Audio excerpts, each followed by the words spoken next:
Beralih ke sorotan lain, Saudara, penyidik Kejaksaan Agung menetapkan 9 tersangka baru dalam kasus dugaan korupsi tata kelola minyak mentah dan produk kilang di PT Pertamina. 9 tersangka, salah satunya adalah pengusaha importir minyak Muhammad Riza Khalid.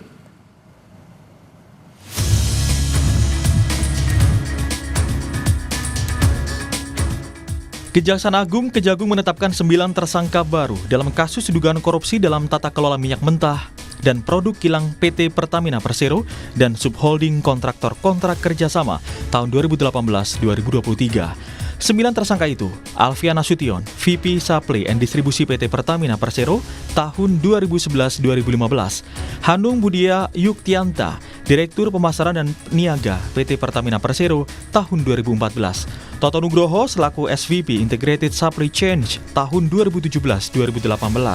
Selain itu ada Dwi Sudarsono selaku VP Crude and Product PT Pertamina Persero 2018-2020. Arif Sukmara selaku Direktur Gas Petrochemical and New Business PT Pertamina International Shipping.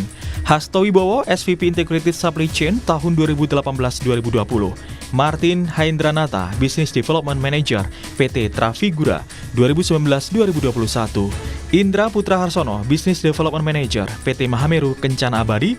Dan juga terakhir Muhammad Riza Khalid selaku Beneficial Owner PT Orbit Terminal Merak PT OTM. Mantan Direktur Utama Pertamina Patraniaga, Alfian Nasution, salah satu tersangka, diduga melakukan sejumlah perbuatan melawan hukum ketika ia menjabat sebagai Vice President Supply and Distribusi Kantor Pusat Pertamina tahun 2011-2015. Alfian menyewa Orbit Terminal Merak dengan menghilangkan hak kepemilikan Pertamina dan harga yang tinggi dalam kontrak. Alfian bersama dengan tersangka Hanung Budia Yuktianta selaku Direktur Pemasaran dan Niaga PT Pertamina melakukan proses penunjukan langsung kerjasama sewa terminal bahan bakar minyak BBM Merak secara melawan hukum. Padahal pada kontrak awal terdapat klausul yang menyatakan setelah 10 tahun sewa, PT OTM akan menjadi aset Pertamina.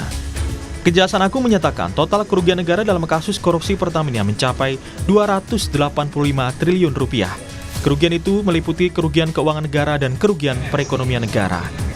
Dugaan tindak pidana korupsi dalam tata kelola minyak mentah dan produk kilang pada PT Pertamina Persero Subholding dan kontraktor kontrak kerjasama tahun 2018 sampai dengan tahun 2023.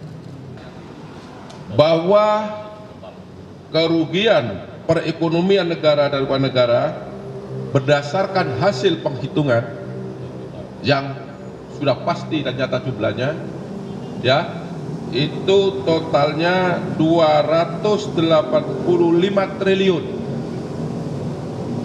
17 miliar 731 juta 964.389 rupiah.